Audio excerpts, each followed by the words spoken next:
Jón, fyrsta æfingin í keppnishöllinni. Hvernig eru sigrar í loftinu hérna í Spotec-höllinni í Katowice?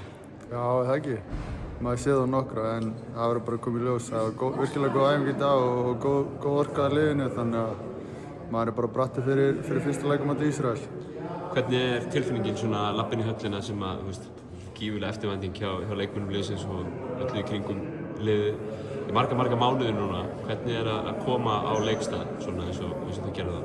Það er náttúrulega alveg bara geggjað og svona, veist, það var svona smá raunveruleiki eftir Litháensleikin svona en núna er þetta bara komið á þann stað og maður fann það svona á æfingu í dag. Það voru allir 100% fókus allan tíman þannig að maður er bara spenntur fyrir fyrsta leik og þetta er svona, hún nennir ekki að bíða eftir morgundeginum og það langar bara beint í leikdag sko þannig að maður tekur einn góðan dag á morgun og verður svo klár í leik.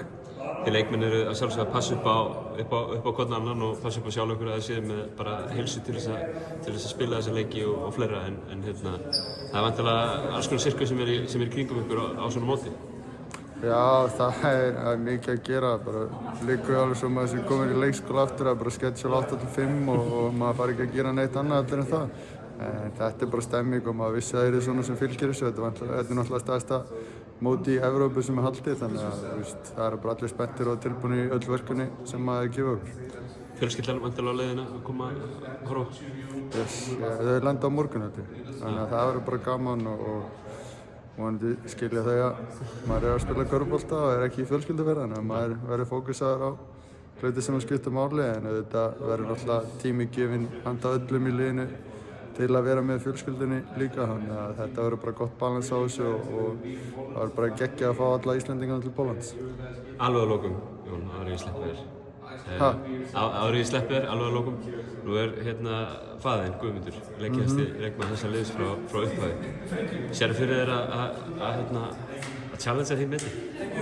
Já, veist, í gamla daga voru þeir bara að spila á móti einhverjum háskólaliðum og einhverju svona pjakkum. Nú voru að spila á móti alvegri þjóðum þannig að ég efast að við einhver nái honum en ég veit ekki, nei, ég held að muni fáir að sönsi þess að leikja honum en það er bara gaman að vita að föður minn mun örugglega bara eiga það bara restina af ævinni. En duglegur að láta það hafa einhverja móla? Já, hann gefur mér alltaf góða móla en maður gefur hann oft bara eitthvað að feður hann mismunandi eftir skapinu hvort að maður takja það á ekki sko. Ef maður er í fílu þá getur maður alveg ekki verið góður að taka í það sko. Kærar þakkir Jón og gangi ykkur vel með restina af undirbúningnum og leikina. Takk fyrir. Takk.